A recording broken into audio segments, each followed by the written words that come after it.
तो दोस्तों, कहानी शुरू होती है फ्लोरिडा के एक होटल से, जहां एक लड़का रोब अपने स्कूल जाने की तैयारी कर रहा होता है। बस का इंतजार करते करते रोब थोड़ा बोर हो जाता है और टाइम पास करने के लिए पास के जंगल में घूमने निकल जाता है। चलते चलते उसे अपनी माँ की याद आने लगती है। कुछ महीनों पहले ही उसकी माँ की मौत हो गई थी और वही सोचकर रोब थोड़ा उदास हो जाता है। लेकिन तभी उसे जंगल के बीच एक पुरानी टूटी फूटी झोपड़ी दिखाई देती है। जिज्ञासा में वो धीरे धीरे उसके पास जाता है और जैसे ही करीब पहुंचता है, उसकी नजर एक खतरनाक टाइगर पर पड़ती है जो एक पिंजरे में बंद होता है। टाइगर भी रोब को देख लेता है और डर के मारे रोब तुरंत वहां से भाग जाता है। घर पहुंचते ही वो अपना बैग उठाता है और भागते हुए स्कूल बस पकड़ लेता है। लेकिन बस में उसका दिन अच्छा नहीं जाता। कुछ लड़के उसे लगातार चिढ़ाते रहते हैं, मजाक उड़ाते हैं। तभी बस एक नए स्टॉप पर रुकती है और एक नई लड़की चढ़ती है जिसका नाम होता है सीना। जैसे ही बच्चे उसका नाम सुनते हैं, सब उसका मजाक उड़ाने लगते हैं। सीना गुस्सा तो होती है, लेकिन कुछ कहे बिना चुपचाप जाकर बैठ जाती है। अब सीन कट होता है क्लासरूम में। टीचर पढ़ा रही होती हैं, लेकिन रोब का ध्यान कहीं और ही होता है। वो अपनी कॉपी में वही टाइगर बनाने लगता है जो उसने जंगल में देखा था और अपनी कल्पना में वो टाइगर को जिंदा होते हुए सोचने लगता है। तभी उसे अपनी माँ की याद आती है जो उसे लकड़ी से चीजें बनाना सिखाती थी।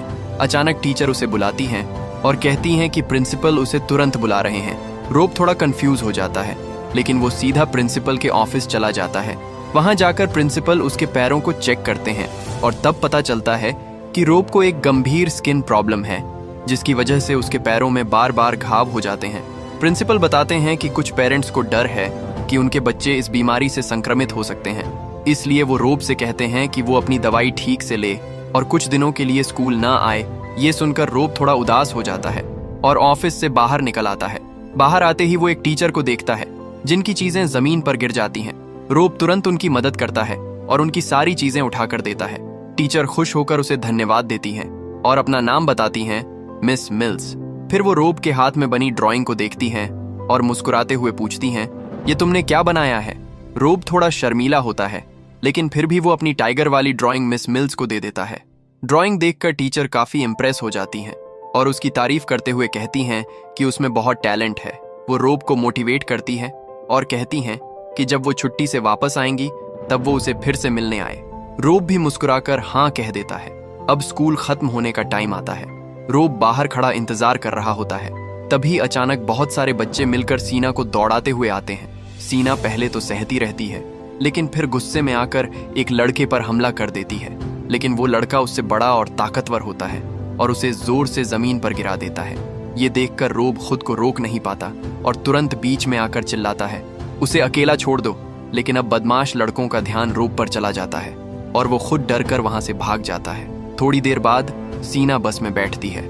उसके बाल और कपड़े पूरी तरह खराब हो चुके होते हैं और बाकी बच्चे फिर से उसका मजाक उड़ाने लगते हैं। इस बार सीना बहुत गुस्से में होती है और जाकर सीधे रोब के पास बैठ जाती है। वो गुस्से में कहती है कि उसे ये शहर बिल्कुल पसंद नहीं और यहाँ के लोग तो उससे भी ज्यादा खराब हैं। रोब उसे शांत करने की कोशिश करता है और अपनी कहानी बताता है। वो उसे अपनी बीमारी के बारे में बताता है जो उसके पैरों में घाव कर देती है। ये सुनकर सीना एक अजीब बात कहती है। वो चाहती है कि उसे भी वही बीमारी हो जाए ताकि उसे स्कूल ना आना पड़े, लेकिन रोब उसे समझाता है कि ये बीमारी फैलती नहीं है, इसलिए ऐसा होना मुमकिन नहीं। सीना को थोड़ा बुरा लगता है, लेकिन फिर वो कहती है कि वो उसकी मदद करेगी और रोज उसका होमवर्क लेकर आएगी ताकि वो पढ़ाई में पीछे ना रह जाए। अब सीन बदलता है शाम का। रोब का पापा प्रिंसिपल का लेटर पढ़ते हैं और गुस्से में आ जाते हैं, क्योंकि वो पहले ही कई बार बता चुके हैं कि रोब की बीमारी फैलती नहीं है। फिर भी वो फैसला करते हैं कि रोब कुछ दिन घर पर ही रहेगा। इसके बाद वो रोब को उसकी दवाई इंजेक्शन से देते हैं और खाना बनाने चले जाते हैं। रात में रोब फिर से अपनी लकड़ी की कला शुरू करता है। इस बार वो एक छोटी सी मूर्ति बनाता है जो बिल्कुल सीना जैसी दिखती है और फिर सोने चला जाता है। लेकिन नींद में उसे एक अजीब सपना आता है। वो देखता है कि सीना जंगल में दौड़ रही है और वो एक बड़े बंगाल टाइगर के ऊपर बैठी हुई है। ये सपना बहुत रहस्यमयी लगता है। अगले दिन रोब होटल में काम कर रहा होता है, वहां की सफाई करने वाली महिला विली के साथ। काम करते करते विली थोड़ा ब्रेक लेती है और रोब को च्युइंग गम देती है। कुछ घंटों बाद स्कूल बस फिर से होटल के पास से गुजरती है। रोब उस वक्त गार्डन में काम कर रहा होता है, लेकिन तभी बस में बैठे बदमाश लड़के उस पर एक चीज फेंक देते हैं। वो चीज जोर से उसके सीने पर लगती है और रोब दर्द से कराह उठता है। अब वो इन सब से पूरी तरह परेशान हो चुका होता है और सोचने लगता है, काश वो टाइगर मेरी मदद करता तो मैं इन सबको जवाब दे पाता। तभी बस रुकती है और सीना नीचे उतरती है। वो रोब को उसका होमवर्क देती है और दोनों थोड़ी देर बात करने लगते हैं। रोब मौका देखकर उसे एक बड़ा राज बताता है कि उसने जंगल में एक असली टाइगर देखा है। ये सुनते ही सीना एक्साइटेड हो जाती है और तुरंत बोलती है, चलो अभी मुझे दिखाओ। रोब बताता है कि वहां जाने के लिए जंगल पार करना पड़ेगा, तो सीना उससे उसके कुछ कपड़े मांगती है। दोनों जल्दी जल्दी रोब के पापा के कमरे में जाते हैं। जैसे ही सीना अंदर जाती है, वो रोब की बनाई हुई लकड़ी की मूर्तियां देखकर दंग रह जाती है। वो कहती है कि पहले माइकलेंजेलो भी मूर्तियां बनाते थे और आगे चलकर दुनिया के सबसे बड़े कलाकार बने। सीना रोब की बहुत तारीफ करती है और कहती है कि वो सच में एक टैलेंटेड आर्टिस्ट है। तभी उसे अपनी जैसी दिखने वाली एक छोटी मूर्ति मिलती है और वो खुश होकर कहती है कि ये सब बिल्कुल परफेक्ट है। इतनी तारीफ सुनकर रोब चुप हो जाता है, उसे समझ ही नहीं आता क्या बोले। फिर सीना उसे जल्दी करने को कहती है और रोब उसे कपड़े दे देता है। रोब बाहर जाकर इंतजार करता है और थोड़ी देर बाद दोनों तैयार होकर जंगल की तरफ निकल जाते हैं। कुछ देर बाद दोनों उस जगह पहुंचते हैं जहां टाइगर पिंजरे में बंद होता है। इतने पास से एक खतरनाक जानवर को देखकर दोनों हैरान रह जाते हैं। सीना पूछती है, ये बेचारा यहाँ कैद क्यों है? रोब कहता है कि उसे नहीं पता, लेकिन शायद ये होटल के मालिक बेल चैंप का पालतू जानवर हो सकता है। ये सुनकर सीना गुस्से में आ जाती है और कहती है कि ये बिल्कुल गलत है। वो चाहती है कि उस टाइगर को आजाद कर दिया जाए, क्योंकि उसे किसी के शौक के लिए कैद में रखना सही नहीं है। रोब भी उसकी बात मानता है, लेकिन वो बताता है कि पिंजरा बहुत मजबूत है और उसे तोड़ना नामुमकिन है। तभी अचानक उन्हें गाड़ी की आवाज सुनाई देती है। वो देखते हैं कि बेल चैंप खुद वहां आ रहा है। डर के मारे दोनों तुरंत वहां से भाग जाते हैं ताकि कोई उन्हें देख ना ले। होटल वापस पहुंचकर दोनों रोब के पापा से मिलते हैं, जो उसका इंतजार कर रहे होते हैं। सीना उनसे मिलती है और फिर फोन बूथ में जाकर अपने घर फोन करती है। उधर रोब के पापा उससे उसकी नई दोस्त के बारे में बात करते हैं और खुश होते हैं कि अब उसका बेटा अकेला नहीं है। थोड़ी देर बाद रोब सीना को उसके कपड़े वापस देता है और दोनों साथ खड़े होकर बातें करने लगते हैं। रोब और सीना वहीं खड़े होकर उसके पेरेंट्स का इंतजार करते हैं। थोड़ी ही देर में सीना की मम्मी कार लेकर आ जाती हैं। आते ही वो सीना पर गुस्सा करने लगती हैं, क्योंकि वो कई घंटों से गायब थी। फिर वो देखती हैं कि सीना किसी और के कपड़े पहने हुई है और उससे सवाल करने लगती हैं, लेकिन सीना को उनकी बात बिल्कुल पसंद नहीं आती और माहौल और ज्यादा खराब हो जाता है। सीना की मम्मी रोब से बात करते हुए कहती हैं कि मेरी बेटी तो सिर्फ अपने पापा की बात मानती है। ये सुनकर सीना और ज्यादा चिढ़ जाती है और गुस्से में कार में बैठ जाती है। फिर दोनों माँ बेटी लड़ते हुए वहां से चली जाती हैं। ये सब देखकर रोब थोड़ा कंफ्यूज हो जाता है और चुपचाप घर लौट आता है। अगली सुबह रोब फिर से विली के साथ काम कर रहा होता है और उससे एक सवाल पूछता है, क्या जानवरों को इंसानों के साथ पिंजरे में रखना सही है? इस पर विली उसे अपने बचपन की एक कहानी सुनाती है। वो बताती है कि एक बार उसके पापा ने उसे एक छोटा सा हरा पक्षी गिफ्ट किया था। वो उस चिड़िया से बहुत प्यार करती थी, लेकिन उसे पिंजरे में कैद देखकर उसका दिल टूट जाता था। इसलिए एक दिन उसने उसे आजाद कर दिया, लेकिन इसके लिए उसके पापा ने उसे बहुत सजा दी और कहा कि उसने उस चिड़िया को जंगल में मरने के लिए छोड़ दिया है। फिर भी विली को अपने फैसले पर कभी पछतावा नहीं हुआ और आज भी वो उस चिड़िया को याद करती है और उसके गाने अपने सपनों में सुनती है। ये बात रोब के दिल को छू जाती है। कुछ घंटों बाद रोब होटल के बाहर काम कर रहा होता है। तभी अचानक उसकी मुलाकात होटल के मालिक बेल चैंप से होती है। वो रोब को बुलाता है और कहता है कि अगर वो थोड़ा काम करे तो पैसे कमा सकता है। रोब थोड़ा हैरान होता है, लेकिन फिर भी हाँ बोल देता है। तब बेल चैंप बताता है कि उसने कुछ दिन पहले एक बहुत ही कीमती जंगली जानवर पकड़ा है, लेकिन उस जानवर की देखभाल करना आसान नहीं है और उसे रोज खाना और ध्यान चाहिए। वो रोब से पूछता है कि क्या वो उसके साथ चलकर उस जानवर को देखना चाहेगा। रोब मना करने की कोशिश करता है, क्योंकि उसके पापा ने उसे विली की मदद करने को कहा था। लेकिन बेल चैंप गुस्से में आकर कहता है कि तुम्हारे पापा कोई खास नहीं है, जो मैं कह रहा हूँ वही करो। मजबूरी में रोब उसके साथ चला जाता है और जैसे ही वो वहां पहुंचते हैं, रोब चौंक जाता है, क्योंकि वो वही टाइगर होता है। लेकिन रोब अपने चेहरे पर कोई रिएक्शन नहीं दिखाता। बेल चैंप बताता है कि उसे ये टाइगर एक आदमी से मिला था, जिस पर उसका बहुत पैसा बकाया था। फिर वो रोब को दिखाता है कि टाइगर को खाना कैसे खिलाना है। तभी अचानक टाइगर जोर से पिंजरे पर झपटता है और बेल चैंप डर के मारे गिर जाता है। रोब ये देखकर हंसना चाहता है लेकिन खुद को रोक लेता है। फिर बेल चैंप उसे चाबियां देता है और कहता है कि अब ये काम उसका है, और जाते जाते वो टाइगर का मजाक उड़ाता है। कहता है कि ये बस एक बेकार जानवर है। टाइगर ये बर्दाश्त नहीं करता। अचानक वो गुस्से में अपने ऊपर का गंदा पानी उसकी तरफ फेंक देता है और बेल चैंप चीखते हुए पीछे हट जाता है। रोब ये देखकर अंदर ही अंदर हंस रहा होता है लेकिन खुद को कंट्रोल करता है। फिर दोनों वहां से निकल जाते हैं। रास्ते में बेल चैंप रोब को रोकता है और उससे कहता है कि जो कुछ भी वो कर रहे हैं वो किसी को भी नहीं बताना चाहिए। वो रोब को एक प्लास्टिक बैग देता है जिसमें टाइगर के लिए मांस होता है और कहता है कि वो रोज इसे खिलाए, वो कल फिर से और मांस लेकर आएगा। तभी सामने से मिस मिल्स अपनी कार में आती हैं और बेल चैंप को देखकर शक करने लगती हैं।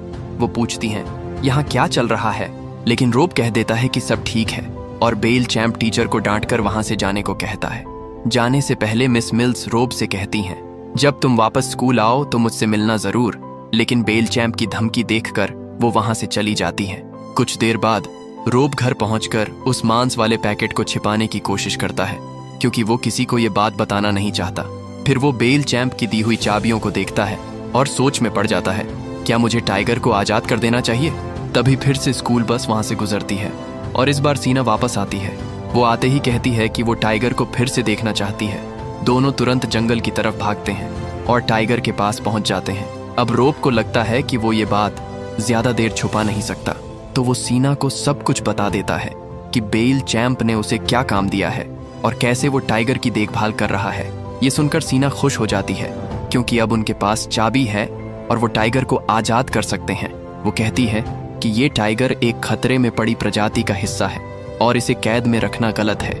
लेकिन रोब थोड़ा डरता है और उसे विली की कहानी याद आती है। वो कहता है कि अगर टाइगर को अकेले जंगल में छोड़ दिया तो वो शायद जिंदा ना रह पाए, लेकिन सीना उसकी बात मानने से मना कर देती है और कहती है कि वो किसी भी हालत में टाइगर को आजाद करेगी, चाहे उसे अकेले ही क्यों ना करना पड़े। दोनों के बीच बहस शुरू हो जाती है। गुस्से में आकर सीना पिंजरे को जोर जोर से हिलाने लगती है और फिर अचानक वो रोने लगती है। रोब उसे शांत करता है और उसे संभालता है। फिर सीना टाइगर को थोड़ा आराम देने के लिए पिंजरे के ऊपर ढका हुआ कपड़ा हटा देती है। अब टाइगर खुली हवा में सांस ले पाता है और दोस्तों धीरे धीरे रात हो जाती है और दोनों बच्चे वहीं टाइगर के पास बैठकर पूरी रात बिताते हैं। रोब और सीना पूरी रात टाइगर के पास बैठकर आसमान के तारे देखते रहते हैं। फिर दोनों होटल लौटते हैं जहां विली उन्हें देख लेती है। सीना थोड़ा बदतमीजी से बात करती है लेकिन विली बिल्कुल गुस्सा नहीं होती। वो प्यार से समझाती है कि जिंदगी में हर चीज गुस्से से नहीं मिलती, कभी कभी खुद को कंट्रोल करना पड़ता है। ये बात सीना को अंदर तक छू जाती है और वो चुप हो जाती है। अब सीन बदलता है। रोब घर पहुंचता है जहां उसका पापा उससे पूछता है कि ये सड़ा हुआ मांस कहां से आया। इस बार रोब झूठ नहीं बोलता और सच बता देता है कि ये बेल चैंप ने दिया है। ये सुनकर उसके पापा गुस्से में आ जाते हैं। उन्हें लगता है कि कोई उनका मजाक उड़ा रहा है। वो गुस्से में बैग दीवार पर फेंक देते हैं और चुपचाप बैठ जाते हैं। रोब उनसे बात करने की कोशिश करता है लेकिन वो उसे अकेला छोड़ने को कहते हैं। उदास होकर रोब बाहर चला जाता है और लकड़ी की मूर्ति बनाने लगता है। अगले दिन रोब अपनी बनाई हुई एक चिड़िया विली को गिफ्ट करता है जिसे देखकर वो बहुत खुश हो जाती है। तभी सीना बस से आती है और बताती है कि उसकी मम्मी ने उसे रोब से मिलने से मना कर दिया है, लेकिन वो फिर भी आई है। वो कहती है कि अब उन्हें किसी बड़े से सलाह लेनी चाहिए और दोनों विली के पास जाते हैं। पहले तो विली उनकी बात पर यकीन नहीं करती, लेकिन जब वो खुद टाइगर को देखती है तो गुस्से में आ जाती है।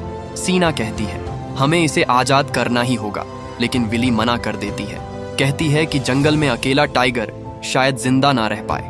अब यहाँ से बहस शुरू हो जाती है। सीना कहती है कि सही काम करना जरूरी है, चाहे वो कितना भी मुश्किल क्यों ना हो, और गुस्से में वो रोब से कह देती है मैं तुमसे नफरत करती हूँ, अब कभी बात मत करना।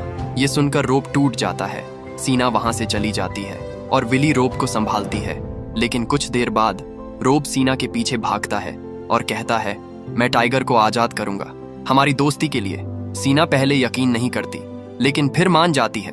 तभी अचानक बेल चैंप वहां आ जाता है और रोब को कुछ काम देकर चला जाता है। अब दोनों समझ जाते हैं कि उनके पास मौका है। वो तुरंत जंगल की तरफ भागते हैं। रोब चाबी निकालता है और पिंजरे का ताला खोल देता है। दोनों जानते हैं कि टाइगर ने 2 दिन से खाना नहीं खाया, फिर भी वो उसे आजाद कर देते हैं। टाइगर धीरे धीरे बाहर आता है और कुछ पल के लिए उनके पास ही खड़ा रहता है। दोनों उसे प्यार से छूते हैं। फिर टाइगर जोर से दहाड़ता है और जंगल की तरफ दौड़ जाता है। दोनों खुश हो जाते हैं।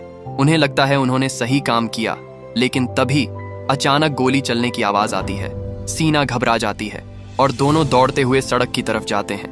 वहां जाकर वो देखते हैं कि टाइगर जमीन पर गिरा पड़ा है। रोब को पता चलता है कि उसके पापा ने गोली चलाई थी, लेकिन सच्चाई कुछ और होती है। दरअसल बेल चैंप रोब के पापा पर हमला कर रहा था और खुद को बचाने के चक्कर में ये हादसा हो गया। रोब गुस्से में अपने पापा पर चिल्लाने लगता है, उसे धक्का देता है और कहता है, मैं आपसे नफरत करता हूँ। फिर वो कहता है, माँ का नाम बोलो, आपने कभी नहीं लिया। ये सुनकर उसके पापा टूट जाते हैं और आखिरकार वो कहते हैं, कैरोलीन। ये सुनते ही दोनों एक दूसरे को गले लगा लेते हैं। उधर विली सीना को संभालती है और माहौल थोड़ा शांत हो जाता है। बेल चैंप भी वहां से चला जाता है। विली कहती है, टाइगर अब एक बेहतर जगह पर है। तभी वो नोटिस करती है कि रोब के पैरों के घाव ठीक हो रहे हैं। सबके चेहरे पर हल्की सी मुस्कान आ जाती है। इसके बाद सीना रोब से माफी मांगती है और कहती है कि वो उसका सबसे अच्छा दोस्त है। दोनों साथ चलते हैं और रोब की बनाई टाइगर की ड्राइंग देखते हैं। सीना उस ड्राइंग की तारीफ करती है और रोब उसे वो ड्राइंग दे देता है। खुशी में सीना रोब के गाल पर किस करती है और दोनों साथ चलते हुए आगे बढ़ जाते हैं। तो दोस्तों, ये कहानी